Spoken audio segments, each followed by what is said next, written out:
Hello, everybody. Welcome back. I guess I should welcome myself back almost. Sorry I didn't make a preview video for the Jets game. I know that some of you like to hear what I have to say about things like that. I would have picked them to lose. I did pick them to lose via Twitter, 19-16. That did not happen. But like I said, I'm sorry I didn't make a video. I got tied up with work and the holidays and the way they fell. I just didn't have time to get one up. And I hope none of you really missed a Week 17 preview video for an absolutely meaningless game. But a lot's happened since then. The Bills defeated the Jets 28-9. I'm okay with it. I hate the Jets. I know a lot of people are like, well, we could have been picking 6th. Okay, we're picking 8th. Because we won. So what? Like I said, you don't feel the team to lose. I'm never going to root for them to lose. I'm just going to be a little less, emotionally involved with their loss because it does improve their draft status. But nonetheless, they win another meaningless Week 17 game. That's the way it goes. Why bother even having a reaction to the game itself?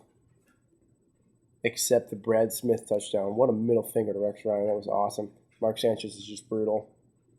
Fitz, I don't know. Only completed a couple passes. I mean, he didn't do much. CJ's the man, even though he really got bottled up. Except for that long touchdown. And great job by the defense, blocking field goals. Oh, my God. It's amazing. At least we do the one. I mean, that's a good thing to do well, I guess. It definitely is. I just wish we did more well. Stevie got his 1,000 yards. Awesome. Good for him. Anyway, lots happened since then. Like I said, the Bills most notably fired Chan Gailey, kept Buddy Nix, Ralph Wilson. Sort of passes the torch on to Russ Brandon, who will work side by side, I guess, with Gailey, or not Gailey, Whaley, Doug Whaley and Buddy Nix. I was okay with keeping Nix. Hopefully he steps aside or slowly steps aside as the years go on or even as the months go on, because he's 73 years old, let's face it. And totally just lost my train of thought. Hopefully Nix steps aside, but like I said, I was okay with keeping him because he improved the roster. I don't think you could argue that. Buddy Nix is the GM. He makes the sort of personnel decisions, re-signing guys, acquiring guys, what have you. Improve the roster. They just weren't getting it done on the field, I think largely in part because of the quarterback position.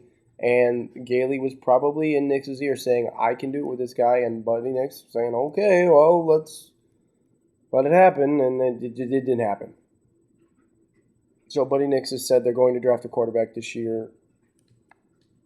I'll preview the draft as it gets closer. It's tough to say with the combine and with free agency still ahead of us. Obviously, I don't think Geno Smith is somebody they can look at because he's going to go too high unless they trade up. I don't really like Geno Smith personally. But at 8, they could probably look at a Tyler Wilson, obviously Matt Barkley. I don't know where Tyler Bray fits in from Tennessee, Aaron Murray from Georgia if he declares. Glennon, obviously, from NC State. There's guys out there. And I don't know enough about all of them to tell you my favorite and whatnot. And we still have a quarterback in Fitzpatrick. Our large issue right now is obviously who's going to be head coach. Gailey got fired, no surprise. The Bills had 3 straight 10-loss seasons. It's unacceptable. How could they have sold tickets next year with Gailey and Fitzpatrick at the helm? Nobody would have went.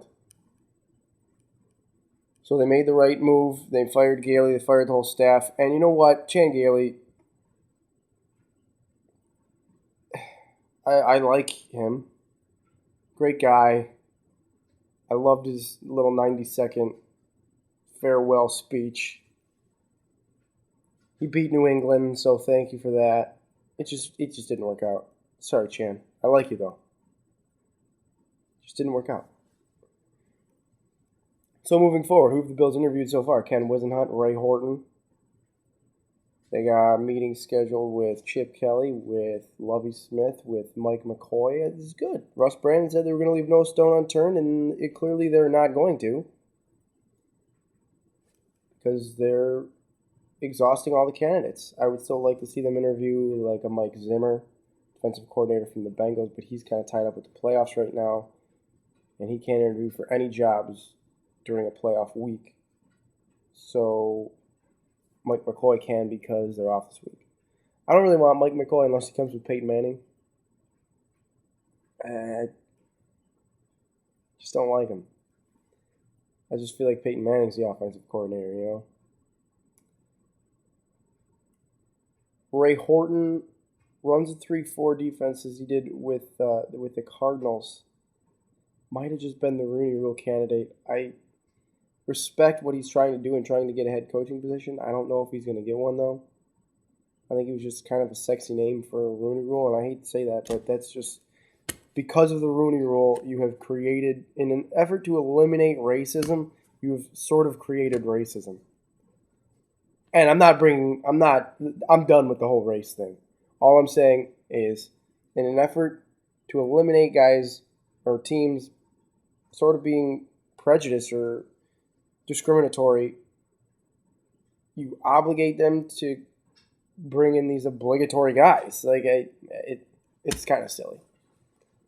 It worked for Mike Tomlin, though. Ken Wisenhunt, I don't really understand all the hate regarding Ken Wisenhunt that I have heard. He got the Cardinals to the Super Bowl. Oh, Kurt Warner got the Cardinals to the Super Bowl. Just like Drew Brees got the Saints to the Super Bowl. Not Sean Payton. Oh, wait, let's take away Sean Payton. And they suck. They had some distractions going on, but, I mean, they went like 7-9. Coaching matters more than you think. Don't underestimate the job Ken Wisenhunt did. He's in your face guy. He clearly didn't care about Kevin Kolb's contract. I know Kevin Kolb got hurt this year, but he's benched him in the past for John Skelton. Doesn't care. Do you think Fitz with his new deal? Gailey didn't bench him. I don't think Wisenhunt would be afraid to bench Fitz either. He wasn't afraid to start Ryan Lindley, John Skelton, Brian Hoyer, who he signed mid-season. Tarvaris Jackson couldn't even get a jersey. So I give Ken Wisenhunt credit for just throwing it at the wall and seeing what sticks. Nothing did. Sucks, but I think I give him credit for trying. It's not for lack of effort.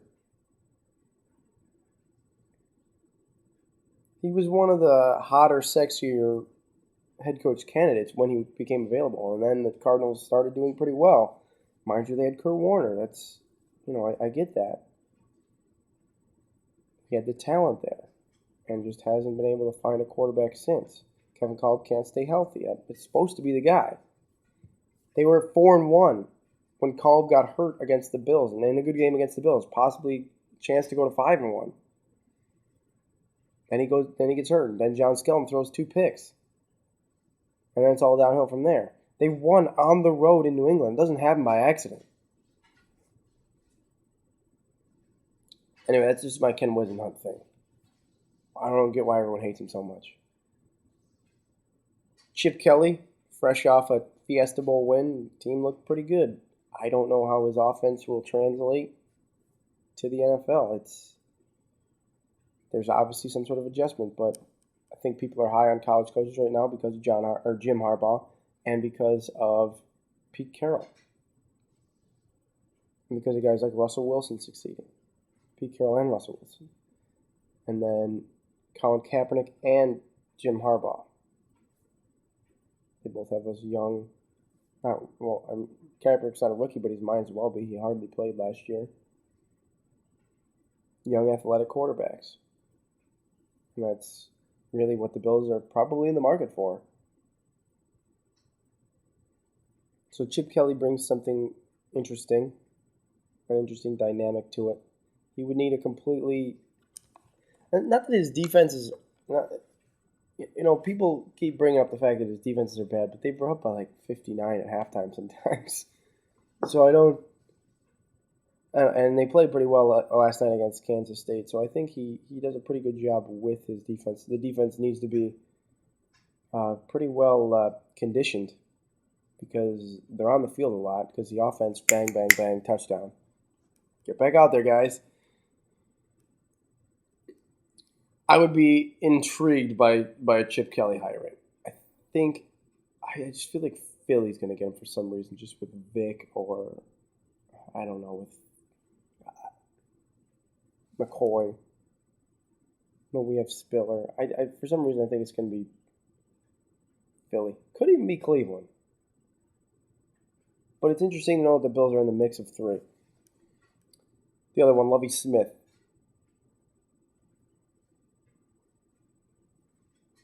I guess behind close to, like on the field, he looks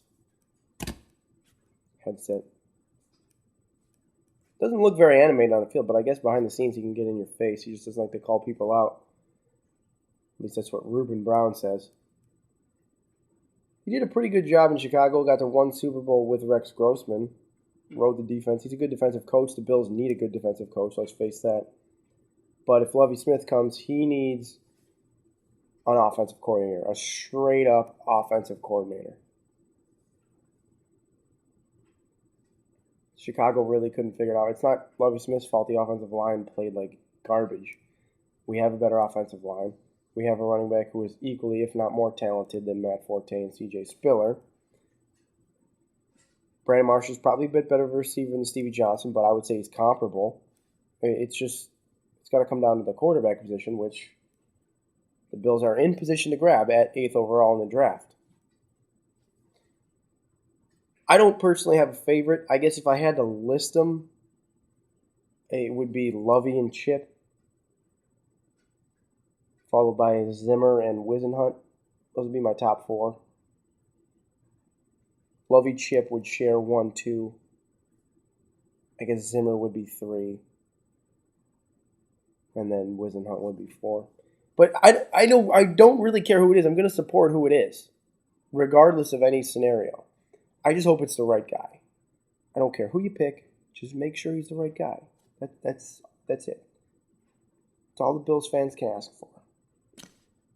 Because this past season was dreadful.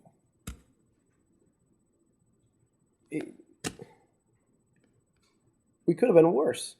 Arizona should have beat us. Miami could have beat us.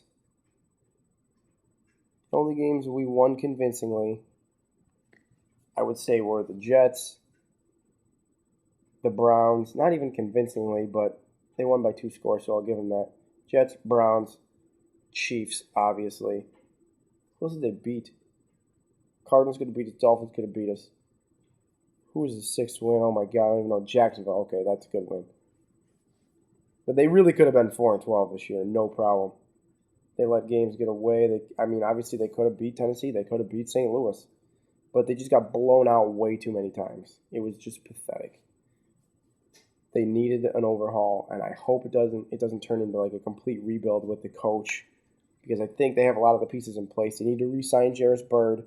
Chip Kelly might help that, because Chip Kelly coached at Oregon, where Jarvis Bird was. Lovie Smith might help that, because his defensive backs coach in Chicago was Gilbert, who's Jarvis' father. So that would be interesting if they brought that into play. They need to re-sign Andy Levitri, in my opinion, and then they have some other holes to fill. They could use a linebacker. Even though I like the way Nigel Bradham's playing, Kelvin Shepard, inconsistent. Nick Barnett is probably only going to be here one more season. So, Teo maybe? Or maybe you throw all your chips into one draft here because it's kind of a weak draft class. Do you grab Teo at 8 if he's there, if he gets past Detroit or something? You grab him and then come back up into the top 20 and get your quarterback, because some quarterbacks will probably fall. With his rookie salary cap, I think that teams really aren't afraid to do that anymore. And we saw it. It's evident as, Ponder, Locker all went up there a couple of years ago. Be interesting to see how it plays out. Now I'm going to hit you guys back with the draft preview and whatnot and who I'd like to see and just the way the chips align. The way the chips align. See what I did there? Chip Kelly. It's a joke. A bad one. But I hope you enjoyed it. I hope you guys enjoyed all 15.5 minutes of this video. Shoot me with comments, tweets, anything you want. We'll talk Bills because it's the off season. We don't play another meaningful game for 8 months, guys. So, go Bills off season, I guess. Thanks for coming. Full 16 minutes. Let's look forward to free agency, the draft, the schedule release, all that. I'll hit you guys up in a couple weeks. Go Bills.